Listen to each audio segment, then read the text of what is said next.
Selam, selam, selam, selam. Şimdi eğer sana hızlıca evrenin bir sırrı olduğunu ve bunun bir sayı olduğunu söylesem durup videoyu izler miydin? Bence çok ilginç, izlemelisin. Bu arada işsiz sohbetlere hoş geldin. Evet, sıkı durun şimdi evreni ifşalıyorum. Bizden sakladığı bir sırrı var. Hala saklıyor. Çünkü kimse bu sayının sırrını çözebilmiş değil. Nedir bu sayı? Sayımız 137. Yani tam anlamıyla söylememiz gerekirse aslında bu sayı 1 bölü 137,035,99,84. Evet, sayımız bu. Fizikte alfa işaretiyle ifade ediliyor. Peki bu sayı ne? Şimdi size bunu basitçe açıklamaya çalışacağım ve bu sayı eğer farklı olsaydı ne olurdu? Neden bu sayı evrenin gizli şifresi? Onu söyleyeceğim. Fizikçiler buna ince ayar sabiti diyorlar ve fizikte alfa işaretiyle gösteriliyor.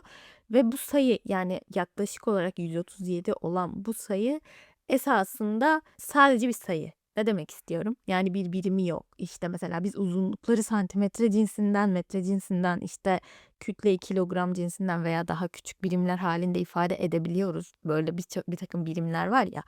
Bu sayı salt bir sayı, sadece sayı. Yani daha doğru şekilde anlatmam gerekirse eğer fizikte formüllere giren salt bir sayı varsa bunun anlamı bu doğadır. Yani en basit şekliyle bu sayılar doğanın kendisini ifade ediyor. Yani 137 doğanın kalbinden gelen bir sayı. Peki ne işe yarıyor? 137 elektronların çekirdeği ne kadar tuttuğunu ve tutabileceğini ifade eden bir sayı. Yani şunu söylemek istiyorum. Biliyoruz ki hani aklımızda olan şekilde işte atom şu şekilde görünüyor. Ortasında bir çekirdek, elektronlar var katmanlarda ya da orbitallerde. İşte o katmanlara yaklaştığınız zaman katmanların üzerinde de farklı farklı çizgiler olduğunu görüyorsunuz. Yani bir çizgi başka çizgilere ayrılıyor ve elektronlar tam olarak aynı hizada durmuyorlar. Farklı farklı çizgiler üzerinde duruyorlar. Atom çekirdeğine uzaklıkları farklı farklı çizgiler üzerinde. İşte bu iki çizgi arasındaki mesafe hep alfa sabitine eşit. Ama neden bu alfa sabitine eşit? İşte onu kimse bilmiyor. Henüz çözülebilmiş bir sır değil. Hatta bu konuda böyle travmatik, travmatik değil. Dramatik, evet, dramatik bir örnek var. Onu da söyleyeyim size. Wolfgang Pauli diye bir fizikçi var. Bu fizikçi Pauli dışlama ilkesini bulan fizikçi. Genel anlamıyla diyor ki iki elektron aynı kuantum durumunda aynı hizada bulunamaz.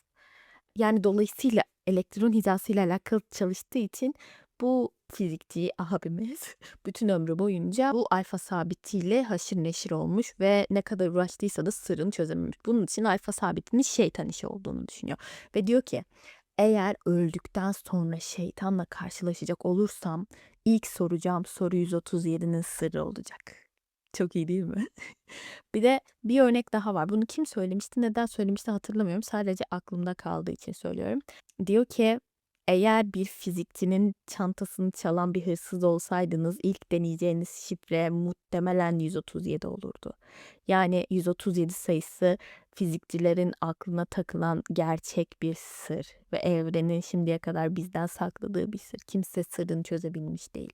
Peki, abarttım da.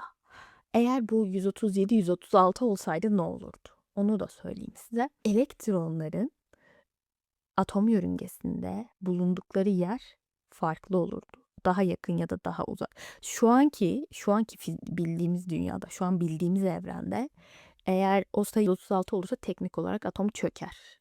Yani hiçbirimiz olmayız, hiçbir şey olmaz. Ama hani kuralları farklı yazılmış farklı bir evrende bu 136 olsaydı ne olurdu?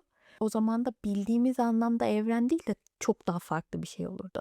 Yani esasında belki de çoğumuzun hiç duymadığı, hakkında hiçbir şey bilmediği o 137 sayısı şu anda içinde bulunduğumuz anlamda bildiğimiz, tanımladığımız evrenin var olmasının sebebi. 136 olsaydı mesela ve bu o evrenin kuralı olsaydı biz farklı bir evrende yaşayacak olacaktık. Belki farklı görünüyor olacaktık. Atom farklı ağırlıkta olacaktı.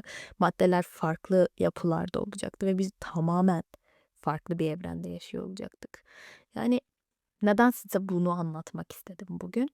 Şöyle ki varlığımızın ve bu dünyadaki yerimizin küçücük bir sayıyla ilişkili olması maddesel boyutta bana çok ilham veriyor. Yani düşünsenize her şey böyle çok çok enteresan programlanmış bir matematik üzerine ilerliyor ve bu bana çok heyecan veriyor. Umarım dinlerken sen de benim kadar etkilenmişsindir.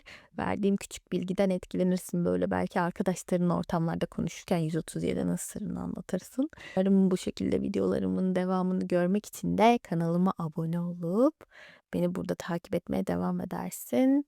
İzlediysen yorumlarını da bırakmayı unutma. Her şeyi böyle peş peşe söyledim, kusura bakma ama biliyorsun bu işler böyle. O zaman bir sonraki videolarımda görüşmek üzere. Hoşça kal.